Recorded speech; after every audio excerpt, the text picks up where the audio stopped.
આ દેવ નદી ગંગાના તટ ઉપર કઠોર તપચર્યા કરવાનો હેતુ એવી રીતે કહેવા લાગ્યા. તો એ બ્રાહ્મણ કહેવા લાગ્યા કે સંતતિ નથી, સંતાન નથી, મારે સંપત્તિ બહુ છે, સંતાન નથી. ભગવાન પરમાત્મા જો પ્રસન્ન થાય અને પ્રસન્ન થાય અને ભગવાન એમ કહે કે માગો હે બ્રાહ્મણ, તો એક જ ભગવાન પાસે માગણી કર્યું કે હે પ્રભુ 2 પુત્ર આપો. આવી રીતે એટલે એ ખડખડાટ એ સંત હસવા લાગ્યા છે. હે બ્રાહ્મણ, ખોટું વ્યર્થ સમય બગાડો નહીં.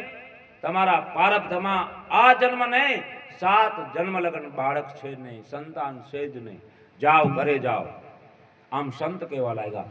અને જ્યારે આત્મદેવ નામના બ્રાહ્મણ છે એને કીધું કે સંત તો પ્રારબ્ધને પલટાવી શકે, સંત તો સાધુ તો ને મારા પ્રારબ્ધને હવે પલટાવો નહીં તો આ પવિત્ર જગતનું કલ્યાણ કરનારી દેવ નદી ગંગા, તમે સંત, હું બ્રાહ્મણ, અને હું આ નદીમાં આત્મહત્યા કરીશ.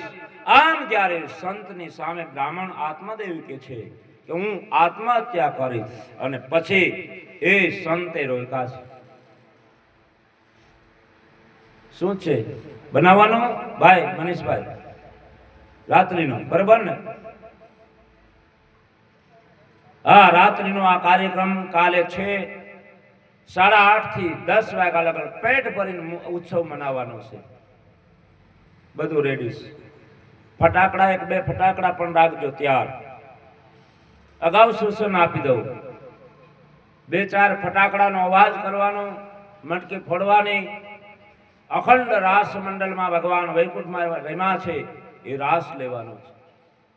એટલે આવી રીતે જ્યારે પરમાત્માની પાસે કૃપા તો ન થઈ પણ એ સંત આવ્યા. અને જ્યારે ગૃહસ્થીના જીવનમાં ઘરે સંત જીવનમાં આવે, સંત આવે, સાધુ આવે, પણ કેવી રીતે? ભગવાન સાધુનું રૂપ લઈને આવે. 1 વર્ષમાં તમારે ત્યાં મારે ત્યાં ગૃહસ્થી માણાને ઘરે ભગવાન સાધુના રૂપમાં આવે. આપણે ઓળખી નથી શકતા, તો એ ભગવાન આવે છે. ત્યારે